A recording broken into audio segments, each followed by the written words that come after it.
എൻ്റെ ആത്മീയ യാത്രയിൽ ഒരു തുടക്കം എന്നുള്ള രീതിയിൽ കൂടി എനിക്ക് എടുത്തു പറയാവുന്നൊരു സംഗതിയുണ്ട്. ഞാൻ ഈ കഴിഞ്ഞ ദിവസം ഇതിനെപ്പറ്റി ഓർക്കണ്ടായി.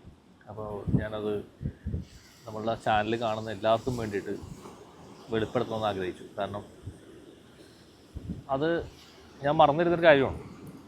അതായത് കുറേ വർഷങ്ങൾക്ക് മുന്നേ ഉണ്ടായൊരു അനുഭവമാണ്. അപ്പോൾ അന്ന് നമ്മളിതുപോലെ ഈ ദേവിയായിട്ട് കമ്മ്യൂണിക്കേറ്റ് ചെയ്യണം, ദേവിയായിട്ട് സംസാരിക്കണം, അല്ലെങ്കിൽ ദേവിയുടെ ഒരു ഭക്തനായിട്ട് മാറണമെന്നൊക്കെ ആഗ്രഹിച്ച് നടന്ന ഒരു സമയമുണ്ട്. ഞാനെപ്പറ്റി വേറെ വീഡിയോ പറഞ്ഞിട്ടുണ്ട് എന്തുകൊണ്ടാണ് ഞാനങ്ങനെ ആയെന്നുള്ളത്, അപ്പോൾ ടേണിംഗ് പോയിൻ്റ് വന്നത് എങ്ങനെയാണെന്നുള്ളത്. അപ്പോൾ ആ സമയത്ത് ഇതേപോലെ ഞാൻ ഗുരുവായൂർ അമ്പലത്തിൻ്റെ തെക്കേ ഭാഗത്ത്, അതായത് അമ്പലത്തിൻ്റെ തെക്കേ വശത്ത് ഇരിക്കുന്ന ഇങ്ങനെ ഒരു സ്ഥലമുണ്ടല്ലോ, മരങ്ങളൊക്കെ നിൽക്കുന്ന ഒരു സ്ഥലം, കൂളമരമൊക്കെ നിൽക്കുന്നത്, അവിടെ ഇരിക്കുകയാണ്. അപ്പോൾ ഞാൻ പതിവായിട്ട് ഗുരുവായൂർ പോയിരുന്നു. അപ്പോൾ അവിടെ ഇരിക്കുന്ന സമയത്ത് ഒരാൾ എൻ്റെ അടുത്ത് പറയുന്നുണ്ട്. ഉച്ചയ്ക്ക് ഇങ്ങനെ നടച്ച സമയത്ത് പുറത്ത് അവിടെ ഇരിക്കുകയാണ്. ഞാൻ അവിടെ ചെന്ന് കഴിഞ്ഞാൽ സാധാരണ അമ്പലത്തിൻ്റെ അകത്തൊന്നും കയറാറൊന്നുമില്ല, പുറത്ത് അവിടെയൊക്കെ ഇങ്ങനെ സ്പെൻഡ് ചെയ്യും. നിങ്ങൾക്കറിയാം, ഗുരുവായൂർ പോകുന്ന എല്ലാവർക്കും അറിയാം, ഗുരുവായൂരപ്പൻ്റെ അതിൻ്റെ ഉള്ളിലോട്ട് പോകണ്ട, അവിടെ ആ ഭാഗത്ത് നിന്ന് കഴിഞ്ഞാൽ നമുക്ക് ആ ഉദ്ദേഹത്തിൻ്റെ എനർജി കിട്ടും. ആ ഉണ്ണിക്കണ്ണൻ അവിടെ എല്ലാം ഓടിക്കളിച്ച് നടക്കണമെങ്കിൽ നമുക്ക് കുറച്ച് വിഷ്ണുകളൊക്കെ കാണാൻ പറ്റും. ഇടയ്ക്കിടയ്ക്ക് വരും, നമ്മുടെ അടുത്ത് വന്ന് പോകും. അത് പലർക്കും അനുഭവം ഉണ്ടാവും, ഉണ്ണിക്കണ്ണൻ്റെ സാന്നിധ്യം. അപ്പോൾ ഞാനിതൊക്കെ അനുഭവിക്കാനാണ് പോയിരിക്കുന്നത്. അപ്പോൾ ഇങ്ങനെ ഇരിക്കുന്ന സമയത്ത് ഒരാൾ എൻ്റെ അടുത്ത് പറയുന്നുണ്ട്. അദ്ദേഹം വന്നിട്ട് എൻ്റെ കയ്യിലൊരു മറുകുണ്ട്, ഈ വലത്തെ കയ്യിലൊരു മറുകുണ്ട്, ഇവിടെ ഒരു മറുകുണ്ട്. അപ്പോൾ ഈ മറുക് ഇങ്ങനെ നോക്കി നിന്ന് പുള്ളി. എന്നിട്ട് അദ്ദേഹം എന്നോട് പറഞ്ഞ്, ഈ മറുക് ഭയങ്കര ഒരു പ്രത്യേകമുള്ളൊരു മറുകാണ്, സാധാരണ ആളുകളുടെ കൈമ ഇല്ലാത്തതാണെന്നൊക്കെ പറഞ്ഞു. അപ്പോൾ ഞാൻ സാധാരണ രീതിയിൽ നമ്മൾ ഇയാളെന്തോ കാശ് അടിക്കാൻ വേണ്ടി വന്നേക്കുന്ന ആളാണെന്ന് ചോദിച്ചു. ഞാൻ ചോദിച്ച് ഇങ്ങനെ ഞാൻ ചിരിച്ച്. ആ ശരിയായിട്ട് അയാൾ പറഞ്ഞ്, ഞാൻ നിങ്ങൾ കാശ് മേടിക്കാൻ വേണ്ടി വന്നതല്ല, ഞാൻ അങ്ങനെയുള്ള ആളല്ല എന്ന് പറഞ്ഞു. അപ്പോഴും എനിക്ക് വിശ്വാസമായില്ല, ഇയാളെന്തോ തട്ടിപ്പാണെന്ന് ഞാൻ വിചാരിച്ചു. സ്വാഭാവികമായിട്ട് നമ്മൾ അങ്ങനെയല്ല വിചാരിക്കാം. അപ്പോൾ അത് കഴിഞ്ഞ് നിങ്ങളുടെ കൈ ഒന്ന് കാണിക്കുമെന്ന് വെച്ചു. അപ്പോൾ ഞാൻ ഉറപ്പിച്ച് ഇയാളേതോ ശാസ്ത്രക്കാരനാണ്, നമ്മുടെ കാശ് 100 രൂപ അടിക്കാനുള്ള പരിപാടിയാണ് അന്ന് നമ്മൾ വിചാരിച്ചു. അപ്പോൾ ഞാൻ മനസ്സോടെ കൈ ഇങ്ങനെ തിരിച്ച് ഞാൻ അയാൾ പറഞ്ഞ്, എനിക്ക് കാശൊന്നും തരണ്ട, ഞാൻ നിങ്ങളുടെ ആകാംക്ഷ കൊണ്ട് നിങ്ങളുടെ കൈ ഒന്ന് കാണാൻ വേണ്ടിയിട്ട് ചോദിക്കുന്നതാണ് എന്ന് പറഞ്ഞു.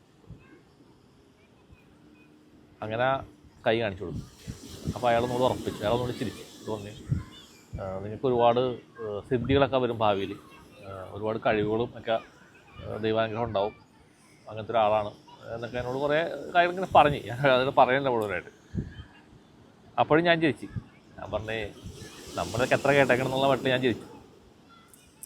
അപ്പോൾ പുള്ളി എന്നോട് പറഞ്ഞതെന്ന് വെച്ച് കഴിഞ്ഞാൽ, പുള്ളി ഐഡൻറ്റിറ്റി എന്നോട് പറഞ്ഞു, അദ്ദേഹം ആരായിരുന്നു എന്നുള്ളത്. ഞാനോട് പറയണില്ല എന്താണെന്നുള്ളത്, ആരാണെന്ന് പറയണില്ല.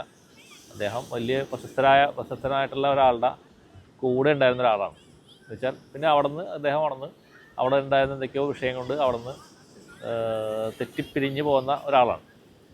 ഐഡൻറ്റിറ്റി ഞാൻ പറയണില്ല, പറഞ്ഞാൽ നിങ്ങൾ എല്ലാവർക്കും അറിയുന്ന ആളാണ്, ലോകം മുഴുവൻ അറിയുന്ന ഒരാളുടെ കൂടെ ഉണ്ടായിരുന്ന ആളാണ്. അപ്പോൾ അങ്ങനെ അദ്ദേഹം പറഞ്ഞു. അത് കഴിഞ്ഞ് അദ്ദേഹം എനിക്ക് കൈയൊക്കെ തന്ന് ഞാൻ പറഞ്ഞു എന്തെങ്കിലും, ഞാൻ പൈസയൊക്കെ എടുക്കാൻ പോയി. അവന് വേണ്ട, പൈസ എടുക്കണ്ട, ഞാൻ പൈസക്ക് വേണ്ടി വന്നതല്ല എന്ന് പറഞ്ഞ് പുള്ളി പോകുന്നതിന് മുമ്പ് പുള്ളി ഒരു കാര്യം പറഞ്ഞു, നിങ്ങൾ രാവിലെ എഴുന്നേൽക്കുന്നുണ്ട്. ഞാൻ പറഞ്ഞു ഇല്ല, ഞാൻ എഴുന്നേക്കണം 8 മണിക്ക് 9 മണിക്കൊക്കെ, ഇത് തോന്നുമ്പോൾ എഴുന്നേൽക്കും. പുള്ളി എന്ന് പറഞ്ഞ് ഓക്കെ, അതൊക്കെ, പക്ഷെ നിങ്ങൾ രാവിലെ ഈ ഗംഗാദേവിയുടെ ഒരു പരിപാടി ഉണ്ട്, അതൊന്ന് ചെയ്യണം, വൺസെങ്കിലും നിങ്ങൾ ചെയ്യണമെന്ന് പറഞ്ഞു. അപ്പോൾ ഞാൻ പറഞ്ഞു എന്താണ് ചെയ്യേണ്ടതെന്ന് വെച്ചു. അദ്ദേഹം പറഞ്ഞതെന്ന് വെച്ച് കഴിഞ്ഞാൽ, ക്ഷേത്രക്കുളത്തിൽ പോയി കുളിക്കാൻ പറഞ്ഞത് രാവിലെ. അത് ശിവൻ്റെ ക്ഷേത്രത്തിലാണെങ്കിൽ ഏറ്റവും നല്ലത്. ശിവക്ഷേത്രത്തിൽ പോയിട്ട് വെളുപ്പിന് പോയിട്ട് അമ്പലക്കുളത്തിൽ മുങ്ങി കുളിച്ച് ഈറിനോട് കൂടിയിട്ട് അമ്പലത്തിൽ പോയി തൊഴാൻ പറഞ്ഞു. പക്ഷെ എനിക്ക് ഭയങ്കര പേടിയാണ് അമ്പലക്കുളത്തിൽ, കാരണം അതിൽ പാമ്പൊക്കെ ഉണ്ടാവുന്നുള്ള ഭയം. എനിക്ക് പാമ്പിനെ ഭയങ്കര പേടിയാണ്.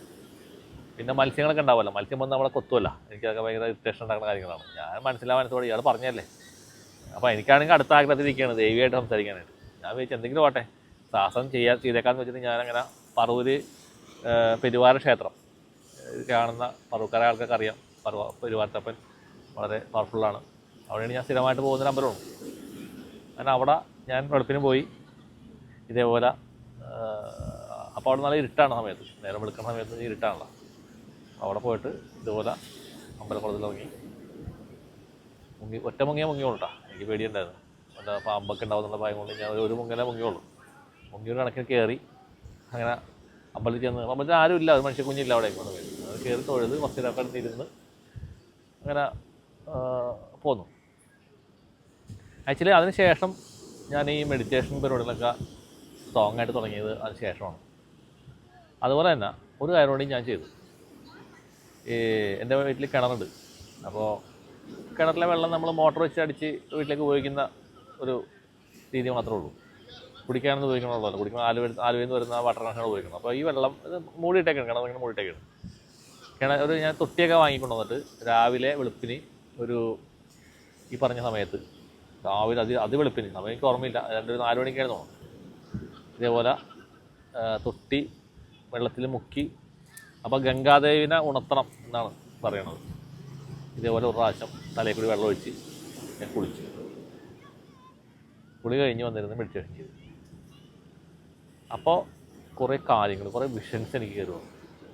അപ്പോഴാണ് എനിക്ക് മനസ്സിലായത്, ഈ രാവിലെ നമ്മൾ ഈ അമ്പലക്കുളത്തിൽ പോയി കുളിക്കുന്നതും ഈ കിണറ്റിൽ നിന്നോ കുളത്തിലോ ഒക്കെ പോയിട്ട് വെള്ളം ഇളക്കിയിട്ട് തലയിൽ വെള്ളം ഒഴിച്ച് കുളിക്കുന്നതും അതിവിശിഷ്ടമായ കാര്യങ്ങളാണെന്നുള്ളത് ആ ഒരു റിയാലിറ്റി ഞാൻ എന്താണ് മനസ്സിലാക്കുന്നത്. അതാണ് എൻ്റെ ഈ ആത്മീയപാതയിലെ ഒരു തുടക്കം എന്ന് പറഞ്ഞത്. ഞാൻ ഒറ്റ പ്രാവശ്യം ചെയ്തിട്ടുള്ളൂ കേട്ടോ. അപ്പോൾ അതിനുശേഷം ഞാൻ പലരെയും കാണാറുണ്ട്. ഈ അമ്പലക്കുളത്തിൽ രാവിലെ കുളിക്കുന്ന ആൾക്കാരും അല്ലെങ്കിൽ ഇതേപോലെയൊക്കെ ചെയ്യുന്ന ആൾക്കാരൊക്കെ ഞാൻ കണ്ടിട്ടുണ്ട്. പിന്നീട് ശേഷം ഞാൻ പലരെയും കണ്ടിട്ടുണ്ടെങ്കിലും അവർക്ക് സമാനമായ അനുഭവം ഉണ്ടോയെന്ന് എനിക്ക് അറിഞ്ഞൂടാ. പക്ഷേ എനിക്കുണ്ടായിട്ടുണ്ട്. ഞാൻ ഒരു പ്രാവശ്യം ചെയ്തിട്ടുള്ളൂ, വൺ ചെയ്തിട്ടുള്ളൂ. ഒരു പ്രാവശ്യം അമ്പലക്കുളത്തിൽ കുളിച്ചിട്ടുണ്ട്, ഇതുപോലെ കിണറ്റിൽ നിന്ന് വെള്ളം ഒരു പ്രാവശ്യം കുളിച്ചിട്ടുണ്ട്. ഒറ്റ പ്രാവശ്യം ചെയ്തിട്ടുള്ളൂ. ഒരു ഓപ്പണിംഗ് ആയിരുന്നു എനിക്ക്, എന്താണ് ഒരു ബിഗിനിങ് ആയിരുന്നു ശരിക്കും. അവിടെ നിന്ന് പിന്നെ ഞാൻ മെഡിറ്റേഷനിലോട്ട് കടന്നു. അങ്ങനെയാണ് എനിക്ക് മെഡിറ്റേഷനിൽ ഇതുപോലെ നല്ല അനുഭവങ്ങൾ വന്നു തുടങ്ങിയത്. മെഡിറ്റേഷനിൽ ഈ എന്താ പറയുക നമ്മളിങ്ങനെ ഒരു തുണി ഇങ്ങനെ മാറ്റി എന്താണ് ഓപ്പൺ ചെയ്യാന്നൊക്കെ പറയില്ലേ, കട്ടൻ മാറ്റി ഓപ്പൺ ചെയ്യാന്നൊക്കെ പറഞ്ഞ പോലത്തെ ഒരു സംഭവം. അപ്പോൾ അത് ഞാൻ ഇന്നലെ ഞാൻ ഒരു ക്ഷേത്രത്തിലെ ഒരു പൂജാരിയായിട്ട് സംസാരിച്ചുകൊണ്ടിരിക്കുകയാണ്. പെട്ടെന്ന് അദ്ദേഹം ഇങ്ങനെ ഈ അമ്പലക്കുളത്തിൽ കുളിക്കുന്ന കാര്യത്തെ പറ്റി പുള്ളി പറഞ്ഞിട്ടുണ്ട്. അത് കേട്ടപ്പോഴാണ് ഇങ്ങനെ ഞാൻ ചെയ്തിട്ടുണ്ടല്ലോ എന്ന് എനിക്ക് ഓർമ്മ വന്നത്. അപ്പോൾ ഞാൻ വിചാരിച്ച് നമ്മൾ കാണുന്ന അല്ലെങ്കിൽ ഈ ആത്മീയവാദിയിൽ സഞ്ചരിക്കുന്ന ആൾക്ക് ഇതൊരു പുതിയ അറിവാണെങ്കിൽ നിങ്ങൾ കേട്ടിട്ടുണ്ടായിരിക്കും. പക്ഷേ എൻ്റെ ഒരു എക്സ്പീരിയൻസ് ആണ്, അത് വർക്കായിട്ടുണ്ട്. അപ്പോൾ നിങ്ങൾ ആർക്കെങ്കിലുമൊക്കെ അങ്ങനെ താല്പര്യമുള്ളവരൊന്ന് ചെയ്ത് നോക്കാൻ ഞാൻ സജസ്റ്റ് ചെയ്യാണ്. ഇഷ്ടമുള്ളത് ചെയ്യുക. അതുകൊണ്ട് ഗുണം കിട്ടുകയാണെങ്കിൽ നല്ലതല്ലേ. അമ്പലക്കുളത്തിൽ കുളിച്ച് കഴിഞ്ഞിട്ട് വേറെ നമുക്ക് ദോഷമൊന്നുമില്ല അല്ലേ. അപ്പോൾ ഒന്ന് ചെയ്ത് നോക്കാം, എന്ത് സംഭവിക്കുമെന്ന് അറിയാം. എല്ലാവർക്കും നന്മ വരട്ടെ. നന്ദി, നമസ്കാരം.